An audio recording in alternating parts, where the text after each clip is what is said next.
Hey everyone, I'm Will, one of the founders of Pencil.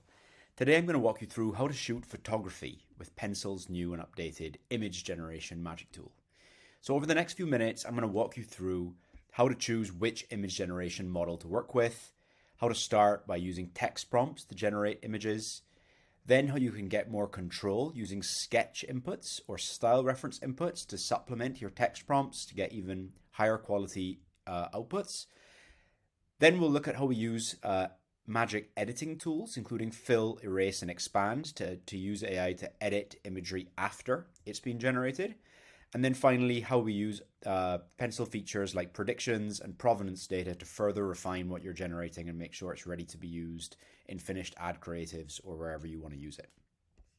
So let's hop over to Pencil and have a look at the new tool. So the image generation tool now looks like this inside Pencil. We're going to have a look at model selection first. So over on the left-hand panel, you'll be able to select which AI image generation model you want to use to generate. And as you know, different AI models have different characteristics when generating images. Historically, we've always used Stable Diffusion, specifically SDXL 1.0. We've now added Google Imagen, their suite of image generation models in, and we're following this up with models like those from Getty, Bria, and other image generation foundation model providers. So for now, we'll have a look at these two models. So the first thing that we'll want to do when we start looking to generate is provide a text prompt. And I think a lot of folks will be familiar with using text prompts to generate images. You always describe what you're looking to generate in the prompt, and you provide also some negative prompts or keywords that relate to things you don't want to see in your image. So just be careful with double negatives. Don't put "I don't want to see dogs," because not wanting to see dogs will make you potentially see dogs. So just make sure that you put the things you want to see in the prompt and the things you don't want to see in the negative prompt. One of the things that we saw that folks sometimes struggled with were examples of what a good prompt can look like.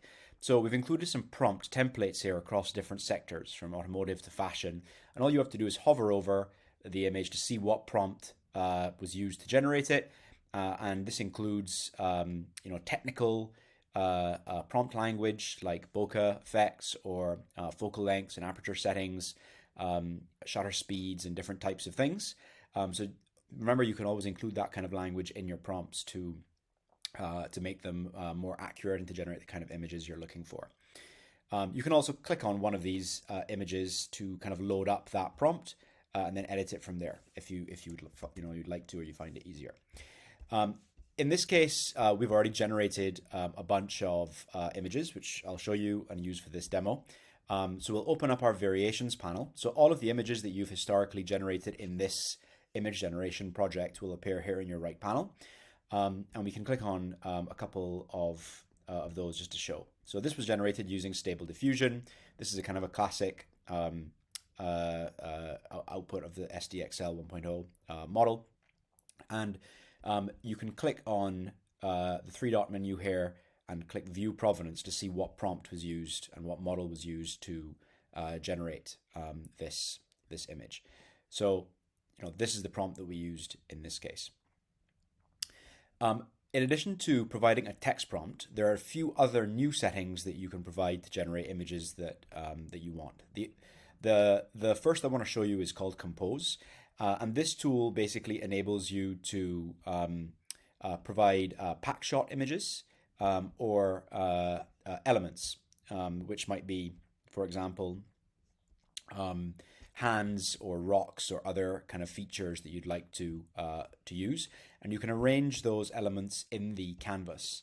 For example, if you wanted to have a picture, of a beer bottle on a hand, you could compose your image using your product imagery and some of these sketches, which you can also upload to have more control over that composition, and then you could jump back over to your text prompt and complete it, with a bottle of beer being held on a beach, for example. So you can use the compose together with the text prompts to get a more specific output.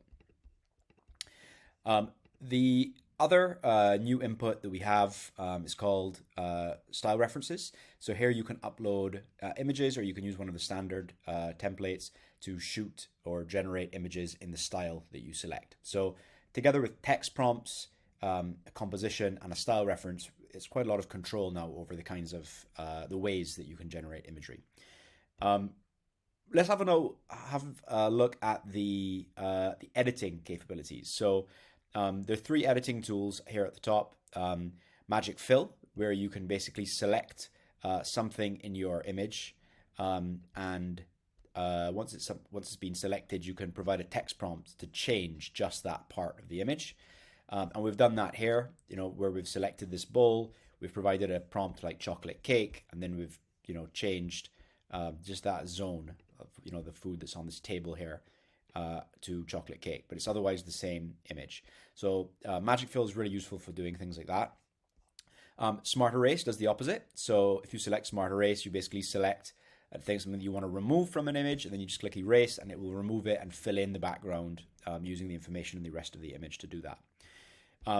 Expand is pretty cool in that you can basically take your square image that you've generated and you can extend it to a 9x16 or a 16x9, and Pencil will kind of expand the image and give you some options of what might have been out of frame when the image was originally shot.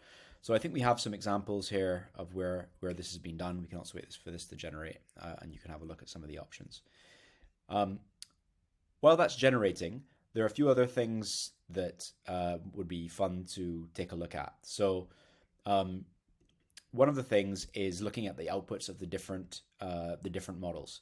So this one that we're looking at here is a very much a stable diffusion output, but there are also these three outputs are outputs of the Google Imagen model, and you can see there's a subtle difference in style that comes out of the models natively.